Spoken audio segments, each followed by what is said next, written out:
RV life is definitely kicking our ass right now.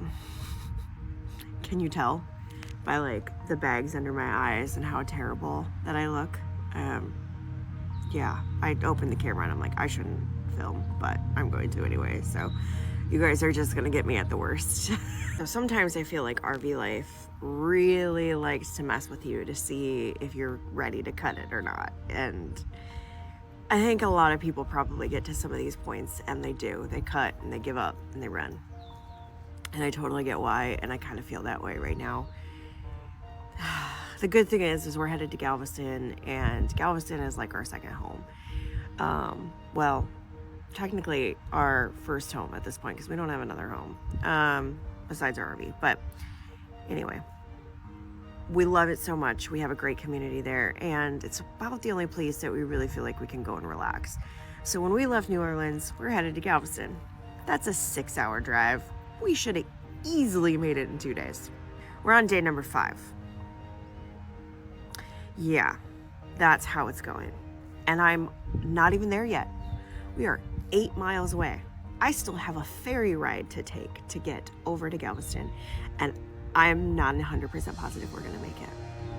That's where we stand.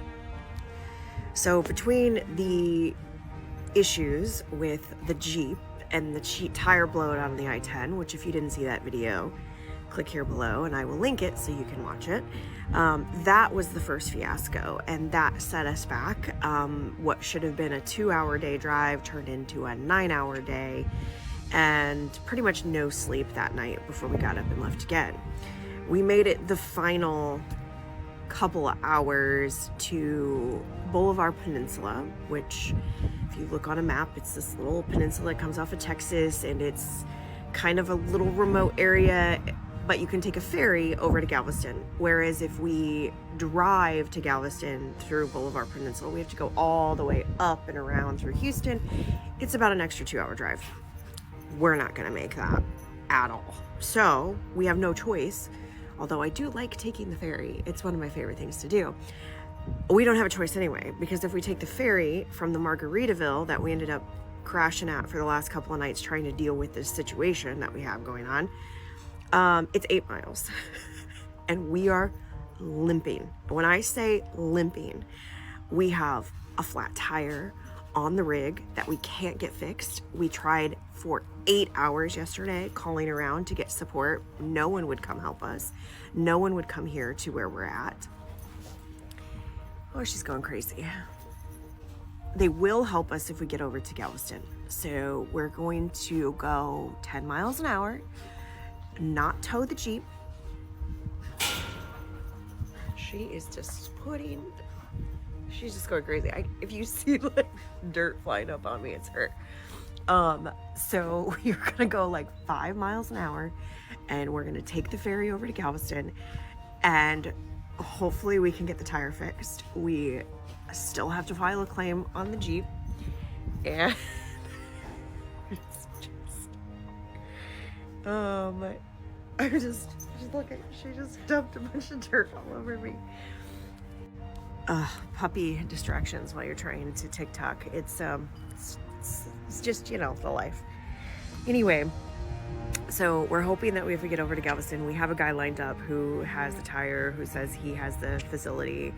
He can come out and fix it at the RV park that we're staying at, which is good, because that was another problem that we had yesterday when we were trying to use roadside assistance and call our warranty company. They wanted to send a tow truck and then haul it to a dealership, and they said the closest dealership was 3 hours away, and they weren't sure when they were going to be able to get in and fix it, which is not conducive if you live in it. That's our home. We have dogs, we have work, we have life. We can't just like ship our home off and not know when we're going to get it back. So it's been a challenge. Yesterday was hours upon hours on the phone trying to get help, trying to get support, and it killed us.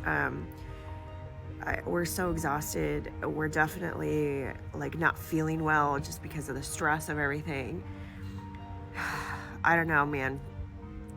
I should be excited to be going to Galveston, and I kind of am. I should be really excited to go over in the ferry, and I'm terrified because I have a Jeep without a tire, and I have a Class A without a tire, and not to mention the list of things we have to fix while we're in Galveston on the rig, and the Jeep is just growing by the minute, and I don't know what we're gonna do. Freaking RV life. It